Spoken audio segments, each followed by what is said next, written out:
tao. Magigsuunan ko, panghamboy yun ako. Maayo yun nga tao. Bright pa. Mahining, sa iPad musulti na ako, tinood lang. Vic Rodriguez.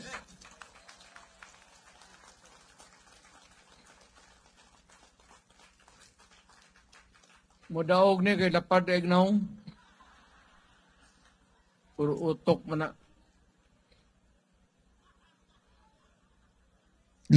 Loko talaga. Butay na okay na eh. Katapusan ba? Dili ni siya kaingon nga bugok nga way tinunan. So happens nga may pinag-aralan to. He can talk in English and he can communicate very well. Galing lang ang iyang napili nga trabaho, artista. Ipe. Sige lang gakos anang mga babae diya ang wapa. Kainggit ito. Dito mas Philip. Kunin siya ako. Philip Salvador. Buto natin lahat yan. Buhatin natin lahat yan. Oo, ganun din naman, artista. Magre-reklamo kayo, artista yan. Si Lito Lapid, artista rin. Wala rin nagawa. Ito, Duterte to. Sigurado tayo. Sigurado tayo hindi nito ipapahiya ang mga Duterte. Ako giingnan, kinahanglang ko nila tungod ni Inday. Mumunaog sila. Ug mudaog ni silang tanan, safety na si Inday. Safety na si Inday, basta manalo. Basta manalo yung Siyam, safety na si Inday. Sa pa lang, lamang naman ang Senado. So, akong ginahangyo ninyo, butuhin ni sila kay mga tao ning na tarong. Unya, ang akong hangyo nga personal para sa akong anak.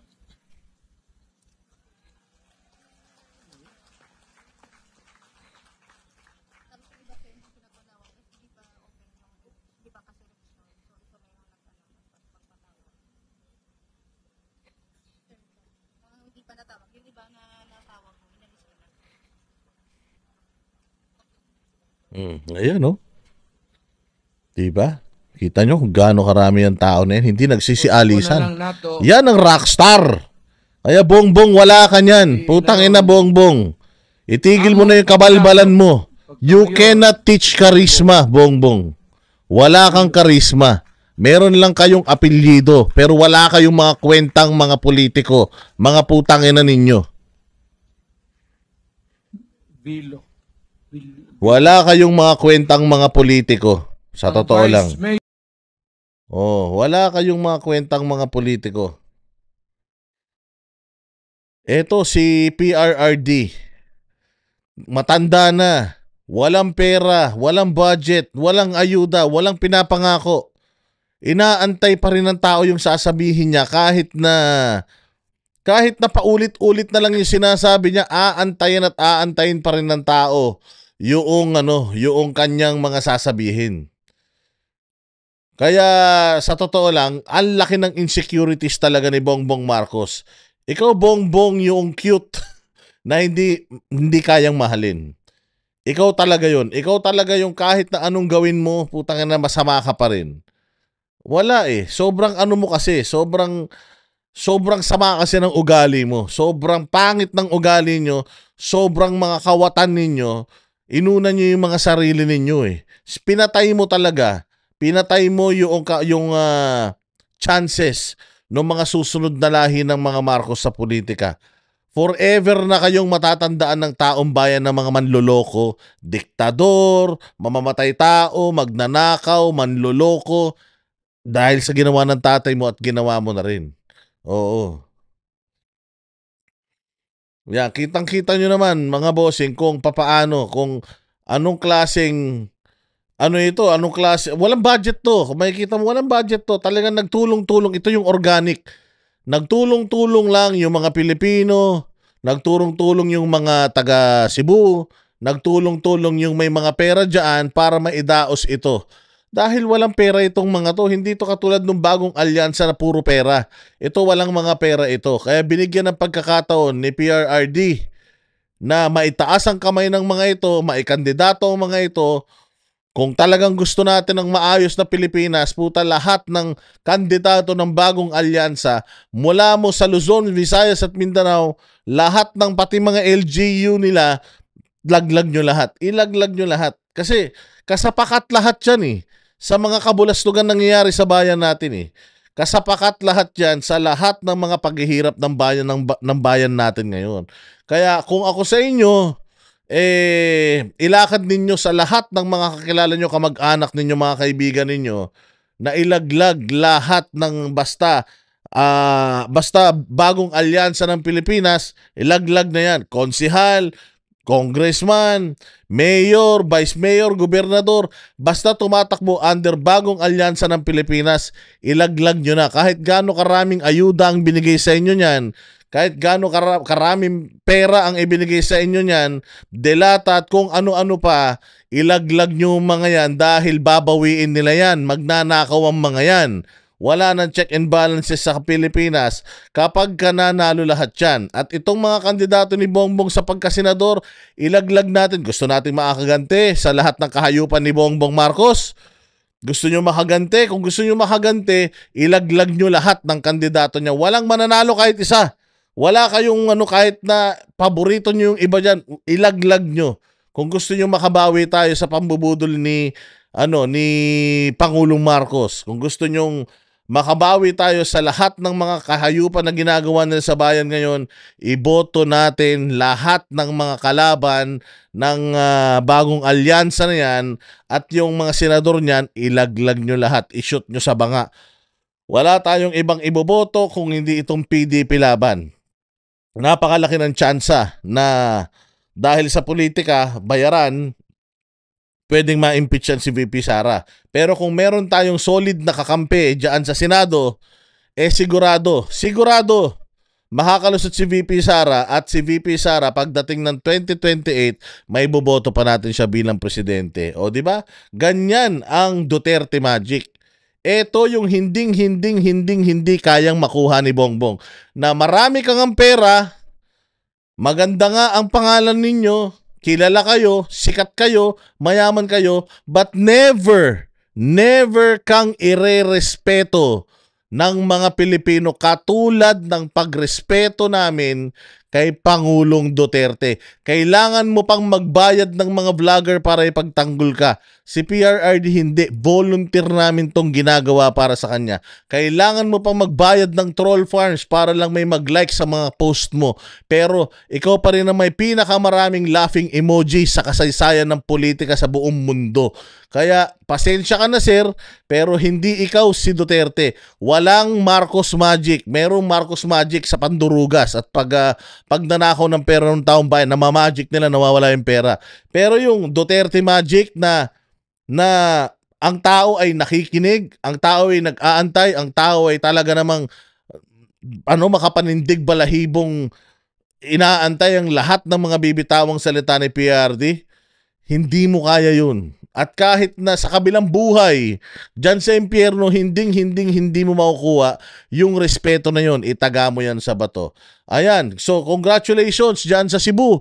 Lahat ng mga maisog conveners dyan. Si Ibi Hugalbot, si Kuya Jun, na yung hinuhuli ni Torre, at lahat ng mga bumubuo ng maisog dyan sa Cebu. Pinakita nyo kung gaano kayo kalakas, pinalakas nyo yung loob ng mga Pilipino. May pag-asa pa tayo. Basta lahat ng mga, basta wag lang tayong wag nyo na masyadong isipin yung ayuda.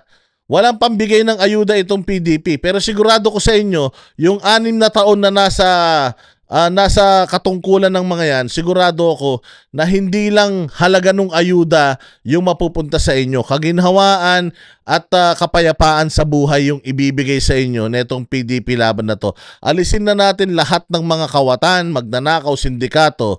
Alisin na natin lahat ng mga luma na tumatakbo na wala naman nagawa. Ha? Lagi nyo tatandaan yan. June Abines, ayan.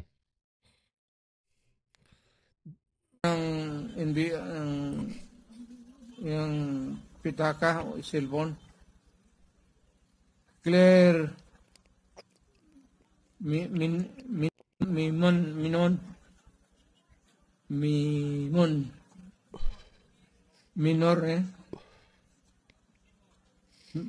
Claire Minor, Peter Conrad Tejero, Tess Perez, Richie, Ayan. Imbi Bihag, So, pinapasalamatan ni PRD yung mga conveners at saka yung mga nag-organize nito. Again, Cebu, napakagaling ninyo. Makikita natin si Pangulong Duterte sa Iloilo, I guess. Pupunta siya dyan kasama ang PDP. And tomorrow, mga bossing, abangan ninyo, meron tayong speaking engagement sa mga Filipino community dito sa Malaysia.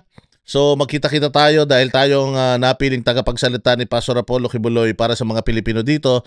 Ikakampanya natin siya at ikakampanya natin ang buong slate ng PDP laban. Okay, maraming salamat sa inyo. Again, Bongbong Marcos, itigil mo na yung kagaguhan mo. Kung ako sa'yo, ayusin mo buhay mo, ayusin mo yung susunod na 3 taon na panunungkulan mo, bati-bati tayo. Pero hanggat hayop kayo, hanggat satanas kayo, hindi kami hihinto kahit harangan mo kami ng sibat, sampahan mo kami ng maraming kaso, hindi kami hihinto.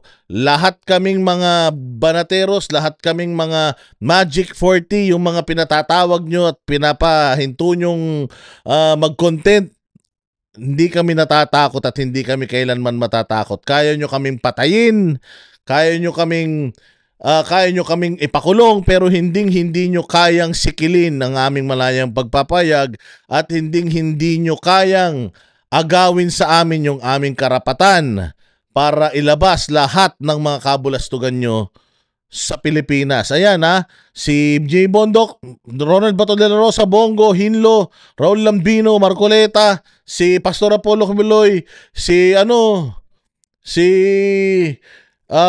tawag dito, Vic Rodriguez, iboto nyo lahat. Jimmy Bondok, iboto nyo lahat yan. Okay?